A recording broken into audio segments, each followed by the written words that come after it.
अस्सलामुअलैकुम everyone, I hope you all are fine and fresh by the grace of almighty Allah. तो आज की इस वीडियो में हम HCF means highest common factor find out करेंगे 33, 36 एंड 15 का बाय प्राइम फैक्टराइजेशन। इस मेथड में सबसे पहले हम इन तीनों वैल्यूज के अलग अलग प्राइम फैक्टर्स फाइंड आउट करेंगे और उसके बाद उन प्राइम फैक्टर्स की हेल्प से हम इसका एचसीएफ इजीली फाइंड आउट करना आज की इस वीडियो में सीखने वाले हैं। तो हमारे पास ये जो फर्स्ट वैल्यू है वो है 33। इसके लास्ट में ऑड नंबर है, इसलिए ये वैल्यू सबसे स्मॉलेस्ट प्राइम नंबर 2 से डिवाइड नहीं हो सकती, बल्कि वैल्यू 3 से डिवाइड होगी, क्योंकि 3 के टेबल में 3 आता है 1 पे और यहाँ पे भी 3 के टेबल में 3 आएगा 1 पे। ये बन चुका है 11 खुद एक प्राइम नंबर है, यहाँ 11 को हमने 11 से ही डिवाइड करना है, क्योंकि 11 के टेबल में 11 आता है 1 पे। जो हमारे पास ये नेक्स्ट वैल्यू है वो है 36, जिसके लास्ट में हमें नजर आ रहा है ऑड नंबर, इसलिए ये वैल्यू 2 से इजीली डिवाइड हो सकती है। 2 के टेबल में 3 नहीं आता, तो छोटा नंबर 2 आता है 1 पे, 1 रिमाइंडर है वो चला गया 6 के पास और बन गया 16। 2 के टेबल में 16 बिल्कुल आता है 8 पे।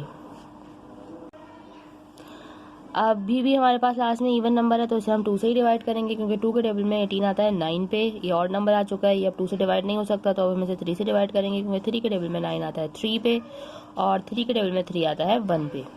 यहाँ हम 36 को भी कम्प्लीटली डिवाइड कर चुके हैं। लास्ट में हमारे पास है 15 के लास्ट में ऑड नंबर है, यानी कि ये वैल्यू सबसे स्मॉलेस्ट प्राइम नंबर 2 से डिवाइड नहीं हो सकती। 2 के बाद जो नेक्स्ट प्राइम नंबर है वो है 3, यानी कि अब हम इसे 3 से डिवाइड करेंगे, क्योंकि 3 के टेबल में 15 बिल्कुल आता है 5 पे। 5 खुद एक प्राइम नंबर है, 5 को हमें 5 से डिवाइड करना है, क्योंकि 5 के टेबल में 5 आता है 1 पे। यहाँ हम तीनों के प्राइम फैक्टर्स फाइंड आउट कर चुके हैं।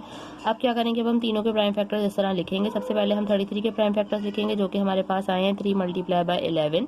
उसके बाद हम 36 के प्राइम फैक्टर्स लिखेंगे, जो कि हमारे पास आए हैं 2 multiply by 2 multiply by 3 and multiply by 3। Last में हम लिखेंगे 15 के प्राइम फैक्टर, जो कि हमारे पास आए हैं 3 मल्टीप्लाई बाय 5।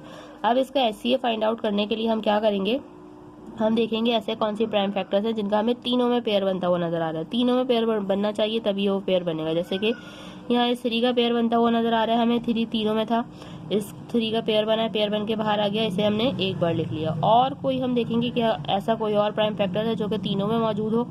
तीनों में अब हमें और मजीद कोई भी पेयर बनता हुआ नजर नहीं आ रहा है। यहाँ 11 है, यहाँ कहीं 11 नहीं है, यहाँ 3 है, तो अब यहाँ कहीं और एक्स्ट्रा 3 नहीं है। इसके अलावा यहाँ कहीं 2 नहीं है, यहाँ कहीं 5 नहीं है, और कोई पेयर बनता हुआ हमें नजर नहीं आ रहा है। एक ही पेयर बना है, तो ये पेयर बन के बाहर आ गया, इसे हमने एक बार लिख लिया और यही हमारा हाईएस्ट कॉमन फैक्टर है 33, 36 एंड 15 का। देखा आपने कितनी जल्दी से बाय प्राइम फैक्टराइजेशन के हमने एचसीएफ जो है फाइंड आउट कर लिया है। आई होप कि वीडियो आपको अच्छे से समझ आई है। अगर ये वीडियो आपको पसंद आई तो चैनल लाइक और शेयर जरूर करें और मेरे चैनल को भी सब्सक्राइब करें।